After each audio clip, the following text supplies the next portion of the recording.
Welcome to Sunshine Cathedral's Queer God Squad. It's Monday, September 22nd, 2025. I am Bishop Darrell Watkins, the Senior Minister of the Sunshine Cathedral. With me today are Bishop Robert Griffin, he's my husband, you know, Reverend Dr. Ann Atwell, and Reverend Kevin Tisdall. We are the Queer God Squad. Visit sunshinecathedral.org to learn more about us. Queer God Squad was created by Hotspots Happening Out to support our mission to explore the value of faith in the LGBTQ community. There is no streaming TV show like this in the entire world. In 2025, we are celebrating the 40th anniversary of Hotspots magazine, the 5th anniversary of Queer News Tonight with nearly 10,000 stories and 10 million views in 2024. We are producing Pride Fed Diversity Pride and Pride Fort Lauderdale. We are the largest nonprofit LGBTQ media organization in America, and we encourage you to support our mission to inform, entertain, and educate our community and allies. This is the Sunshine Cathedral Perspective, remembering trans actress Candy Darling, today on Queer God Squad. Candy Darling was a pioneer transgender actress and a central figure in Andy Warhol's factory scene during the 1960s and 70s. Born in Queens, she meticulously crafted her glamorous persona, inspired by Hollywood bombshells like Kim Novak. Her striking beauty and compelling presence made her a muse for Warhol, who cast her in his films Flesh and Woman in Revolt. Beyond her association with Warhol, Darling's influence extended into music, with Lou Reed immortalizing her in the iconic songs Walk on the Wild Side and Candy Says.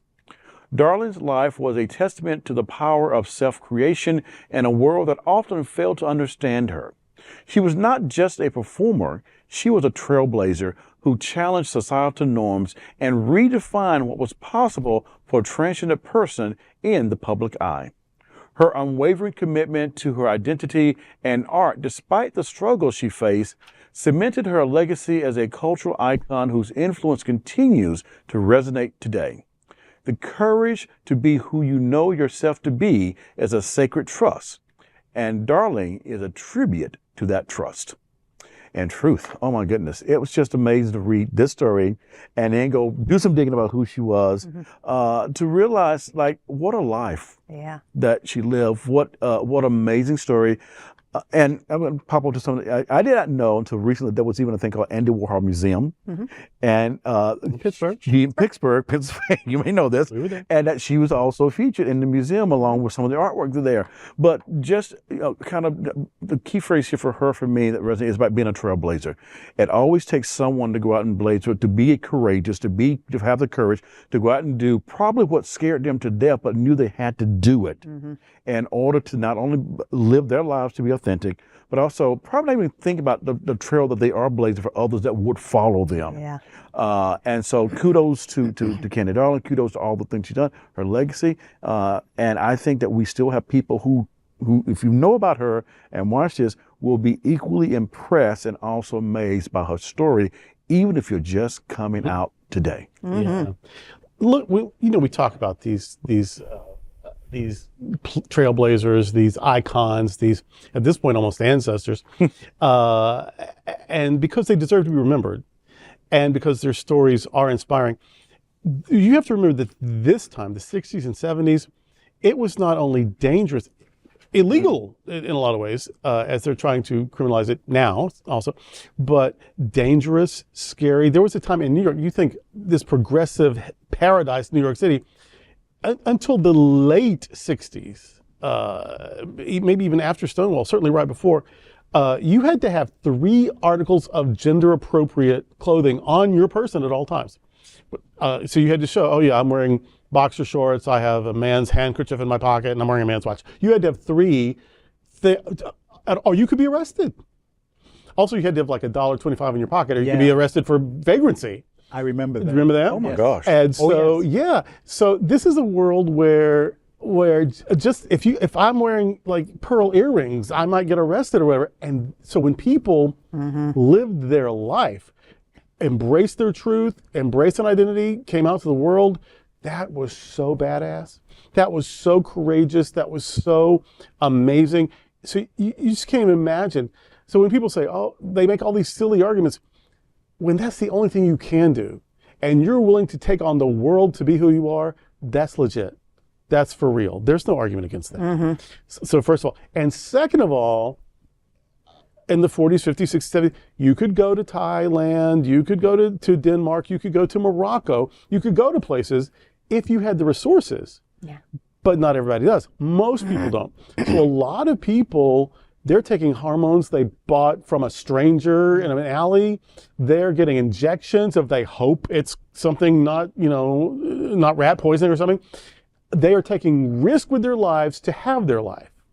And so this generation of queer and trans people are so inspiring to me, because a lot of times they were abused, they were sometimes killed, they sometimes, because of things the risks they took to be who they were, sometimes those risks didn't pay off.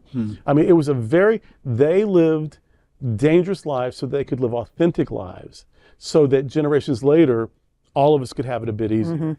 So when they're coming for our rights and our identities and our communities, please don't be silent. People honestly risked and gave their lives so that we could live freer. And Candy Darling is in that generation, and she's one of those people. And Andy Warhol was really good about bringing sort of the outcasts together and featuring them and giving them a home and giving them a community and giving them a name and giving them a spotlight. So good on him. But she was really part of a heroic generation in queer history. So not only learn and admire, but protect that legacy, because it's at risk. You reminded me, as you were talking about some of the things that growing up I took for granted, like the stuff about having some money in your pocket. To this day, I'm sure if I looked in my wallet right now, I'd have a dollar bill. And I don't know where that comes from.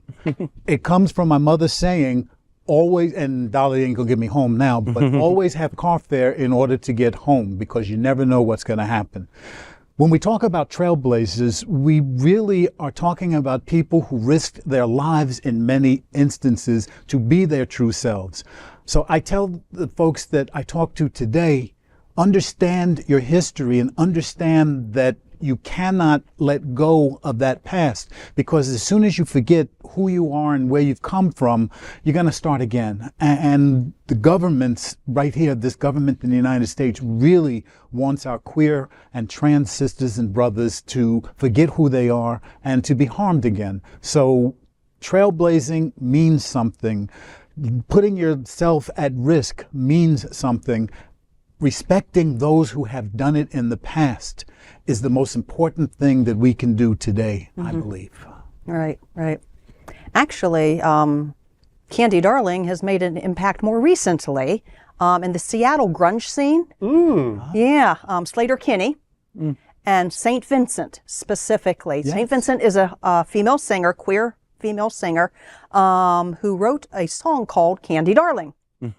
And it is out there, and if you go out on YouTube, you will find it. But these are people, Slater Kinney is kind of a queer women's group that had some popularity as part of the grunge scene, but these are people who were really marginalized as well. Women in popular music, rock music, that's not something that you hear of terribly frequently, but they wrote and dedicated a song to Candy Darling. Wow. So check it out. I'm going to, yes. Well, that's today with the Queer God Squad. Before we go, I want to invite you to check out our Performing Arts series. Yes, the season is up on us. Sunshine Cathedral Center for the Performing Arts has a great acts lined up for the 2025 and 2026 season. Here is a taste of what's coming up. Golden Ghouls, picture it.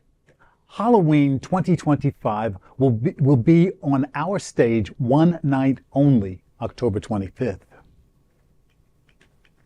Then on November 7th, we will welcome back Miss Coco Peru in Fuck This Shit.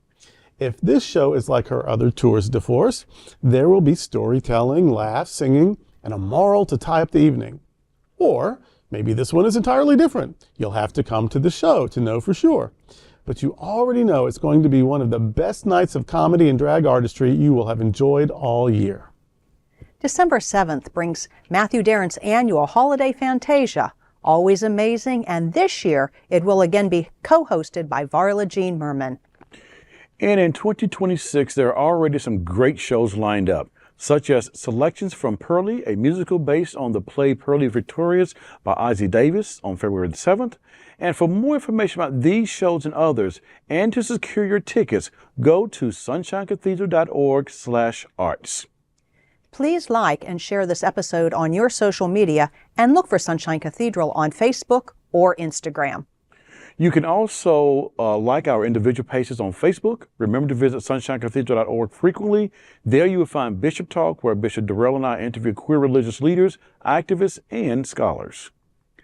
Thank you for joining the Queer God Squad today. We are here daily at 3 p.m. to have some fun and to discuss what our LGBTQ community is talking about. Sunshine Cathedral is the world's leading progressive queer church. Progressive, queer, and God are words that naturally should go together. Remember that we're all in this together. Also remember, you are God's miracle, not God's mistake. Until next time, we are the Queer God Squad.